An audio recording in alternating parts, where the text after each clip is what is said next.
Emisión.net.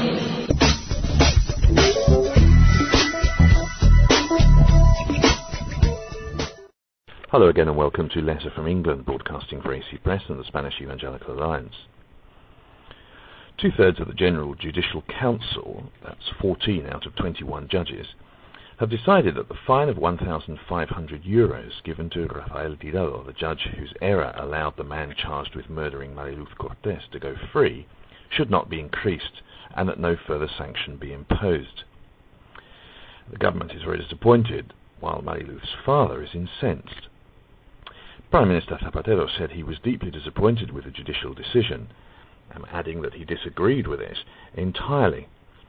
The case of Mari Luz has rocked the foundations of the Spanish justice system, and the tremors will continue, as the government has said it will be supporting an appeal against the judge's decision. What's more, the Justice Ministry is working on a reform of the judicial disciplinary process, according to its minister, Mariano Fernández Bermejo. Well, the fact remains that the decision is a serious reverse for the government.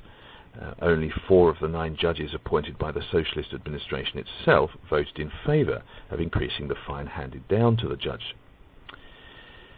Yet is the error political or judicial?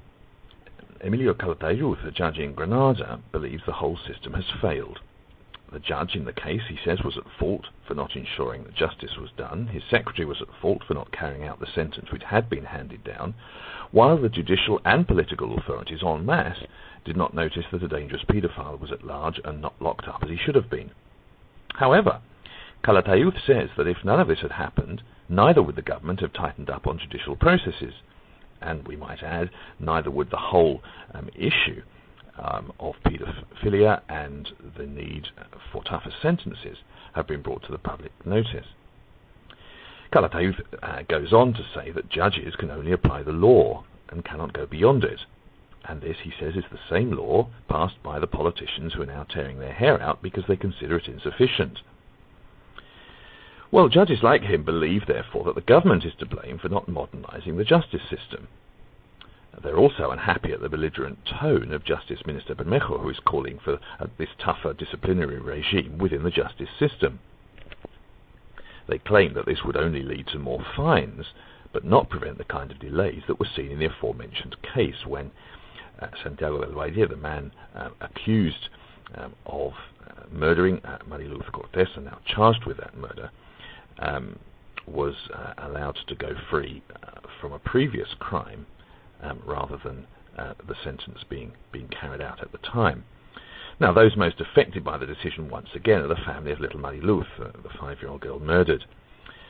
And Del Valle was at liberty at the time of the murder only due to the negligence of the court in Seville. Her father, Juan José Cortés, an evangelical gypsy pastor, said the decision was a national disgrace and shows that the judicial system protects its own rather than defending the victims of crime.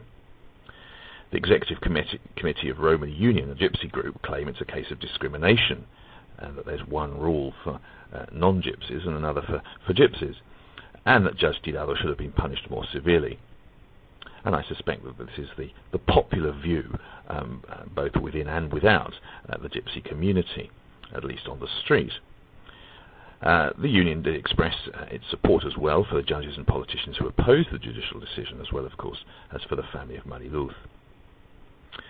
Well, Christians, of course, are called to work and vote and live for justice, and many will feel that justice has not been done in this case. But in a strict judicial sense, perhaps the judge at the centre of the negligence case has in fact received due punishment for his error and for the negligence of his office. However, there perhaps also is the need for toughening up the disciplinary process, but that needs to be done judicially rather than with politicians berating the judicial system. It needs an overhaul, and that requires political input, of course, as well.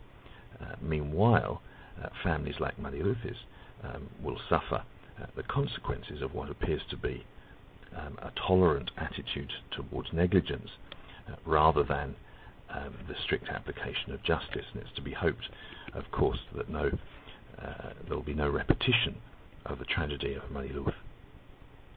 Well, thank you for listening to Letter from England, broadcasting on emission.net each week. Goodbye for now. Emisión.net